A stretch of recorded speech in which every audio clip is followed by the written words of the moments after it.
guys, it's Kirah. I know I don't really vlog or video or talk. I really don't like to hear myself speak on camera, but if you follow me on Instagram, a couple months ago I was talking about how in my stories I found a new way to store my veils, and after 10 years you'd hope you find a way that sticks. I've tried all sorts of methods. I've tried rolling them, putting them in the bins, putting them in the drawers, putting them in Ziplocs, and it just was really hard for me to maintain, and I just couldn't do it. So I found a new way, and it's been working out for me, and I promised I would do a little video to share with other people, and hopefully maybe it would help somebody else. This is not going to be a cool high budget vlog. It's going to be a quick down and dirty, so bear with me. I don't have a lot of space. So basically what I had been doing prior to this is I had been storing my veils in this, which was great, except they were all thrown over the place and they would get rips and tears. And I recently taught a veil workshop class, and you can see them all in a hot mess right there. So I'm going to try the videotape, and hopefully you'll be able to see and show you what's been working for me. So like I said, veils, hot mess. Always in a pile, always bunched up. Throwing them in here, it gets ripped, it gets torn, they get thrown about, and when you're spending anywhere from $50 to hundreds of dollars on a veil, it's really not the best. And no, you can't see my face because what do you do? So what I started doing was I started wrapping them around cardboard and then storing them vertically in here.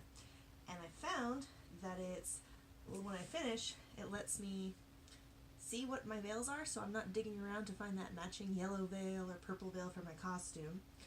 And then what I've also started doing is I bring them to my gigs and shows like this around the cardboard, and when I'm done dancing I immediately wrap it up into my bag like this, and then I can just plop it straight in.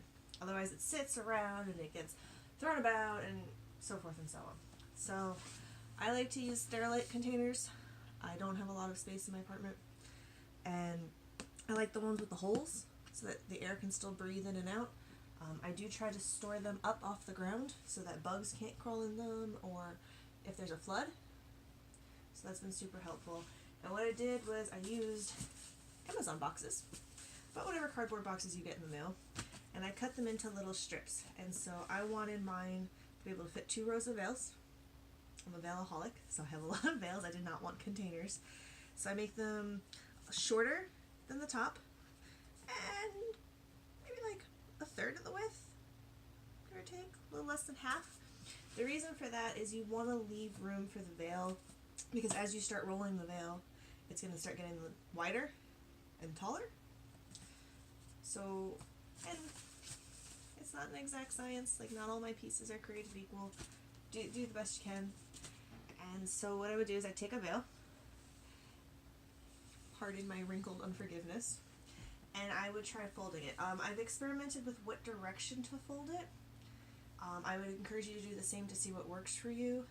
If I remember correctly, I usually do half first, and then I will fold it down lengthwise. I find it really helpful to do this on like a tall flat surface, so like a bed or an ironing board, just to help keep all the fabric straight. So I do it widthwise, then lengthwise, and then I fold it in, and you want to try to keep these edges all tight. And then I use my chin and I try to fold it in again. And this is where things can go wrong. You want to try to make sure at the bottom you also maintain the folds. So I will rotate it, throw it back on the bed, and then depending on my width of my veil, I might roll it one more time. Like I said, not an exact science. I also honestly haven't done this for a few months. Thus the pile of silk.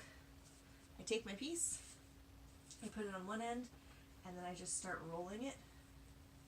And if it's all messed up on the bottom, I'll redo it. Otherwise I keep rolling, and when I'm rolling, I'm smoothing the silk before I roll it, because this helps keep it from getting a little too poofy. Bring this back so you can kind of see. And then voila! got a little silk roll, and if I had ironed these beforehand, they wouldn't be so wrinkly. And then I can stick it in. So I have mine done by sometimes length or color, but now I can find the veil. So again, you take a piece of silk. I tend to have it by the width first, across the top.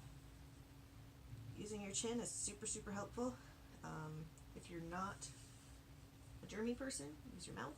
That's even better, but I didn't say that. Again, bring the corners together, and then I will try to lay it out. So like this one, I changed the way I rolled it.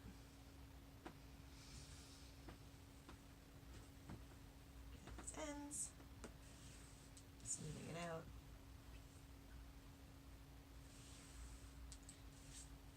So like you can see, this one is a little bit too big, so I didn't quite get my roll right. So sometimes what I'll do is I'll roll it like partial if I'm feeling really lazy. I know, unforgivable. And then again, getting that anchor tuck and trying to just smooth it out.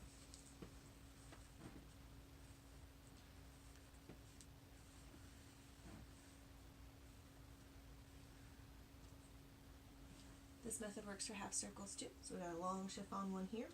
You're going to take the two straight ends together, pull it nice and taut, and then you're going to do it one more time. Take the two straight ends together, pull it nice and taut. So now you have this little hanging circle bit. What I like to do is lay them flat as you can, and then find this top straight edge where the arch starts to go and fold it in, so that this way your half circle edge is tucked in between, so it makes a nice flat rectangle again. Then I will tuck the ends in again. Find a good piece of cardboard, start on one end, and roll it inward, again keeping it tight and trying to keep the edges together. And now you have a half circle veil. So you're going to pull the edges straight. So now for this piece of silk, for whatever reason, folding it again would leave me with a really, like if I keep folding along this width edge, it's going to get really thick and short, and it's not going to fold nicely on the cardboard. So what I'm going to do is I'm going to lay it on the bed. I'm going to try to get the two edges, the opposite edges together. So now you're changing direction. This is where it gets a little tricky, because if you don't get the folds right, it doesn't work. So again, you want to take your edges, you want to try to keep all your edges together. And I'm showing you this one that came out imperfectly so that you can see kind of what to do if yours starts getting really bad. If it gets really bad, just start all over. So some silk needs to be folded a little bit differently. So like this one, I gotta start all over again. Wasn't careful. So again, when you're putting the edges together, all across the length, I guess, depending on what you want to call it. And then if we're going to flip it vertically, you always want the open end. So see how this end's closed? You want the open end on the top. And you're going to fold the edges again together that way, rotating it. So you have this nice big rectangle. You're going to see this folded edge again, how it makes a nice little sock pocket. You're going to take your hands along this top edge, trying to find all four edges and holding it nice and tight. And when you have that, you put it on the bed, and you want to, my suggestion is to hold it tight so that it stays straight, and then fold it again.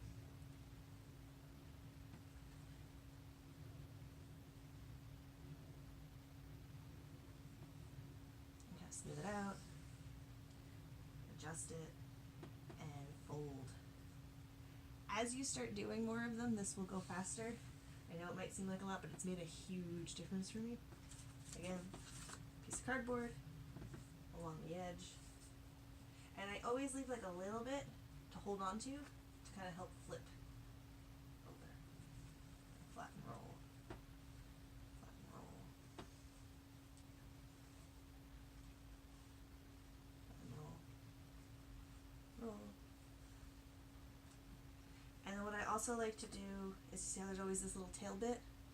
When I tuck it in to the other silk, I will put it on the front, because if you're in the process of doing all this silk rolling, if it's in the front, it's going to be held up against the piece in front of it, so it's not coming loose. Otherwise it might start floating around and you'll get everything untangled. Important to me, I had to take another video. The other reason why I like the Sterilite containers is I'm very visual, and like I said, I keep them up really high. So I like being able to pop out the whole entire thing, put them at a level, and be able to look for my veil instead of trying to pull them out of drawers, because what's happened is it makes a giant mess.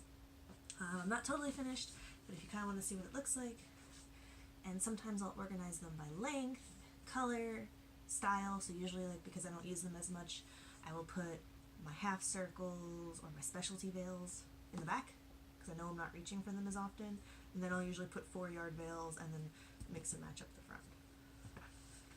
Thanks for hanging out with me on my first vlog. Hopefully you could see everything okay, and I hope this helps some of you find a different way to store veils that works. Like I said earlier, I'll take them with me to shows this way, and then I've been making it a habit to wrap it up right then and there. Takes me 2 seconds, throw them back right in here. Keeps them nice and safe. Let me know if this works for you, if you have questions or issues, and I'll see you guys soon.